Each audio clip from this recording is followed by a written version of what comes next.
श्रीमद् भागवत महापुराण दसम स्कंद 64वां अध्याय। इस अध्याय के अंतर्गत आज आप सुनेंगे नृग राजा की कथा। श्री सुखदेव जी कहते हैं, प्रिय परीक्षित, एक दिन सांब, प्रद्युम्न, चारुभानु और गद आदि यदुवंशी राजकुमार घूमने के लिए उपवन में गए। वहां बहुत देर तक खेल खेलते हुए उन्हें प्यास लगाई। अब वे इधर उधर जल की खोज करने लगे। वे एक कुएं के पास गए। उसमें जल तो था नहीं। एक बड़ा विचित्र जीव दिख पड़ा। वह जीव पर्वत के समान आकार का एक गिरगिट था। उसे देख करके उनके आश्चर्य की सीमा न रही। उनका हृदय करुणा से भर आया और वे उसे बाहर निकालने का प्रयत्न करने लगे। परंतु जब वे राजकुमार उस गिरे हुए गिरगिट को चमड़े और सूत की रस्सियों से बांधकर बाहर न निकाल सके, तब कुतूहलवश उन्होंने यह आश्चर्यमय वृतांत भगवान श्री कृष्ण के पास जाकर निवेदन किया। जगत के जीवनदाता कमल नयन भगवान श्री कृष्ण उस कुएं पर आए और देख करके उन्होंने बाएं हाथ से खेल खेल में अनायास ही उसको बाहर निकाल दिया। भगवान श्री कृष्ण के कर कमलों का स्पर्श होते ही उसका गिरगिट रूप जाता रहा और वह एक स्वर्गीय देवता के रूप में परिणत हो गया। अब उसके शरीर का रंग तपाए हुए सोने के समान चमक रहा था और उसके शरीर पर अद्भुत वस्त्र, आभूषण और पुष्पों के हार शोभा पा रहे थे। यद्यपि भगवान श्री कृष्ण जानते थे कि इस दिव्य पुरुष को गिरगिट योनि क्यों मिली थी, फिर भी वह कारण सर्वसाधारण को मालूम हो जाए, इसलिए उन्होंने उस दिव्य पुरुष से पूछा, महाभाग, तुम्हारा रूप तो बहुत ही सुंदर है। तुम हो कौन? मैं तो ऐसा समझता हूं कि तुम अवश्य ही कोई श्रेष्ठ देवता हो। कल्याण मूर्ते, किस कर्म के फल से तुम्हें इस योनि में जाना पड़ा है? वास्तव में तुम इसके योग्य नहीं हो। हम लोग तुम्हारा वृतांत जानना चाहते हैं। यदि तुम हम लोगों को यह बतलाना उचित समझो तो अपना परिचय अवश्य दो। श्री सुखदेव जी कहते हैं, हे परीक्षित, जब अनंत मूर्ति भगवान श्री कृष्ण ने राजा नृग से इस प्रकार पूछा, तब उन्होंने अपना सूर्य के समान जाज्वल्यमान मुकुट झुका करके भगवान को प्रणाम किया और वे इस प्रकार कहने लगे। राजा नृग ने कहा, प्रभु, मैं महाराज इक्ष्वाकु का पुत्र राजा नृग हूं। जब कभी किसी ने आपके सामने दानियों की गिनती की होगी, तब उसमें मेरा नाम भी अवश्य ही आपके कानों में पड़ा होगा। हे प्रभु, आप समस्त प्राणियों की एक एक वृत्ति के साक्षी हैं। भूत और भविष्य का व्यवधान भी आपके अखंड ज्ञान से किसी प्रकार की बाधा नहीं डाल सकता। अतः आपसे छिपी ही क्या है? फिर भी मैं आपकी आज्ञा का पालन करने के लिए कहता हूं। हे भगवान, पृथ्वी में जितने धूलिकण हैं, आकाश में जितने तारे हैं और वर्षा में जितनी जल की धाराएं गिरती हैं, वैसे मैंने जितनी भी गौएं दान की थी, वे सभी गौएं दुधा, नौजवान, सीधी, सुंदर, सुलक्षणा और कपिला थी। उन्हें मैंने न्याय के धन से प्राप्त किया था। सबके साथ बछड़े थे। उनके सींगों में सोना मर दिया गया था और खुरों में चांदी। उन्हें वस्त्र, हार और गहनों से सजा दिया जाता था। ऐसी गौएं मैंने दी थी। हे भगवान, मैं युवावस्था में संपन्न श्रेष्ठ ब्राह्मण कुमारों को, जो सद्गुणी, शील संपन्न, कष्ट में पड़े हुए, कुटुंब वाले, दंभ रहित, तपस्वी, वेद पाठी, शिष्यों को विद्यादान करने वाले तथा सच्चरित्र होते, वस्त्राभूषण से अलंकृत करता और उन गौओं का दान करता। इस प्रकार मैंने बहुत सी गौएं, पृथ्वी, सोना, घर, घोड़े, हाथी, दासियों के सहित कन्याएं, तिलों के पर्वत, चांदी, सैया, वस्त्र, रत्न, गृह सामग्री और रथ आदि दान किए।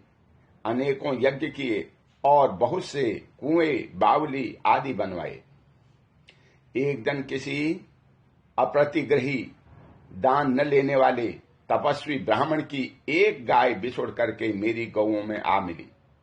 मुझे इस बात का बिल्कुल पता न चला, इसलिए मैंने अनजान में उसे किसी दूसरे ब्राह्मण को दान कर दिया। अब उस गाय को वे ब्राह्मण ले चले। तब उस गाय के असली स्वामी ने कहा, यह गौ मेरी है। दान ले जाने वाले ब्राह्मण ने कहा, यह तो मेरी है, क्योंकि राजा नृग ने मुझे इसका दान किया है। वे दोनों ब्राह्मण आपस में झगड़ते हुए अपनी अपनी बात कायम करने के लिए मेरे पास आए। एक ने कहा, यह गाय अभी अभी आपने मुझे दी है, और दूसरे ने कहा कि यदि ऐसी बात है तो तुमने मेरी गाय चुरा ली है। हे भगवान, उन दोनों ब्राह्मणों की बात सुनकर के मेरा चित्त भ्रमित हो गया। मैंने धर्म संकट में पड़ करके उन दोनों से बड़ी अनुनय विनय की और कहा कि मैं बदले में 1,00,000 गौएं दूंगा। आप लोग मुझे यह गाय दे दीजिए। मैं आप लोगों का सेवक हूं। मुझसे अनजान में यह अपराध बन गया है। मुझ पर आप लोग कृपा कीजिए और मुझे इस घोर कष्ट से तथा घोर नरक से गिरने से बचा लीजिए। हे राजन, मैं इसके बदले में कुछ नहीं दूंगा। यह कहकर के गाय का स्वामी चला गया। तुम इसके बदले में 1,00,000 ही नहीं, 10,000 गौएं और 2 तो भी मैं लेने का नहीं। इस प्रकार कहकर के दूसरा ब्राह्मण भी चला गया। देवाधिदेव जगदीश्वर, इसके बाद आयु समाप्त होने पर यमराज के दूत आए और मुझे यमपुरी ले गए। वहां यमराज ने मुझसे पूछा, हे राजन, तुम पहले अपने पाप का फल भोगना चाहते हो या पुण्य का? तुम्हारे दान और धर्म के फलस्वरूप तुम्हें ऐसा तेजस्वी लोक प्राप्त होने वाला है जिसकी कोई सीमा ही नहीं है। हे भगवान, तब मैंने यमराज से कहा, हे देव, पहले मैं अपने पाप का फल भोगना चाहता हूं। और उसी क्षण यमराज ने कहा, तुम गिर जाओ। इसके ऐसा कहते ही मैं वहां से गिरा और गिरते ही समय मैंने देखा कि मैं गिरगिट हो गया हूं। हे प्रभु, मैं ब्राह्मणों का सेवक, उदार दानी और आपका भक्त था। मेरे इस बात की उत्कट अभिलाषा थी कि किसी प्रकार आपके दर्शन हो जाएं। इस प्रकार आपकी कृपा से मेरे पूर्व जन्मों की स्मृति नष्ट न हुई। हे भगवान, आप परमात्मा हैं। बड़े बड़े शुद्ध हृदय योगीश्वर उपनिषदों की दृष्टि से अपने हृदय में आपका ध्यान करते रहते हैं। इंद्रियातीत परमात्मन, साक्षात आप मेरे नेत्रों के सामने कैसे आ गए? क्योंकि मैं तो अनेक प्रकार के व्यसनों, दुखद कर्मों में फंसकर अंधा हो रहा था। आपका दर्शन तो तब होता है जब संसार के चक्कर से छुटकारा मिलने का समय आता है। देवताओं के भी आराध्य देव पुरुषोत्तम गोविंद, आप ही व्यक्त और अव्यक्त जगत तथा जीवों के स्वामी हैं। अविनाशी अच्युत, आपकी कीर्ति पवित्र है। अंतर्यामी नारायण, आप ही समस्त वृत्तियों और इंद्रियों के स्वामी हैं। हे प्रभु, हे श्री कृष्ण, मैं अब देवताओं के लोक में जा रहा हूं। आप मुझे आज्ञा दीजिए। आप ऐसी कृपा कीजिए कि मैं चाहे कहीं भी क्यों न रहूं, मेरा चित्त सदा आपके चरण कमलों में ही लगा रहे। आप समस्त कार्यों और कारणों के रूप में विद्यमान हैं। आपकी शक्ति अनंत है और आप स्वयं ब्रह्म हैं। आपको मैं नमस्कार करता हूं। सच्चिदानंद स्वरूप सर्वात्मयामी वासुदेव श्री कृष्ण, आप समस्त योगों के स्वामी योगेश्वर हैं।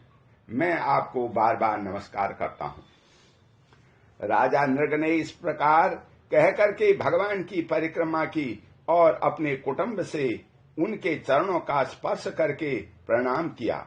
फिर उसने आज्ञा लेकर के सबके देखते देखते ही वे श्रेष्ठ विमान पर सवार हो गए। राजा नृग के चले जाने पर ब्राह्मणों के परम प्रेमी, धर्म के आराध्य देवकी नंदन भगवान श्री कृष्ण ने क्षत्रियों को शिक्षा देने के लिए वहां उपस्थित अपने कुटुंब के लोगों से कहा, जो लोग अग्नि के समान तेजस्वी हैं, वे भी ब्राह्मणों का थोड़े से थोड़ा धन हड़प कर नहीं पचा सकते। फिर तो अभिमान बस झूठ मूठ अपने को लोगों का स्वामी समझते हैं। वे राजा तो क्या पचा पाएंगे। मैं हलाहल विष को विष नहीं मानता, क्योंकि उनकी चिकित्सा होती है। वस्तुतः ब्राह्मणों का धन ही परम विष है। उसको पचा लेने के लिए पृथ्वी में कोई औषध, कोई उपाय नहीं है। हलाहल विष केवल खाने वाले का ही प्राण लेता है, और आग भी जल के द्वारा बुझाई जा सकती है, परंतु ब्राह्मण के धन रूप अरणि से जो आग पैदा होती है वह सारे कुल को समूल जला डालती है। ब्राह्मण का धन यदि उसकी पूरी पूरी सम्मति लिए बिना भोगा जाए, तब तो वह भोगने वाले, उसके लड़के और पौत्र, इन 3 पीढ़ियों को ही चौपट करता है। परंतु यदि बलपूर्वक हट करके उसका उपभोग किया जाए, तब वह पूर्व पुरुषों की 10 पीढ़ियां और आगे की भी 10 पीढ़ियां नष्ट हो जाती हैं। जो मूर्ख राजा अपनी राजलक्ष्मी के घमंड से अंधे होकर के ब्राह्मणों का धन हड़पता है, समझना चाहिए कि वे जानबूझ करके नरक में जाने का रास्ता साफ कर रहे हैं। वे देखते नहीं कि उन्हें अधःपतन के कैसे गहरे गड्ढे में गिरना पड़ेगा। जिन उदार हृदय और बहुकुटुंबी ब्राह्मणों की वृत्ति छीन ली जाती है, उनके रोने पर उनके आंसू की बूंदों से धरती के जितने धूलिकण भीगते हैं, उतने वर्षों तक ब्राह्मण के स्वत्व को छीनने वाले उस उच्छृंखल राजा और उसके वंशजों को कुंभीपाक नरक में दुख भोगना पड़ता है।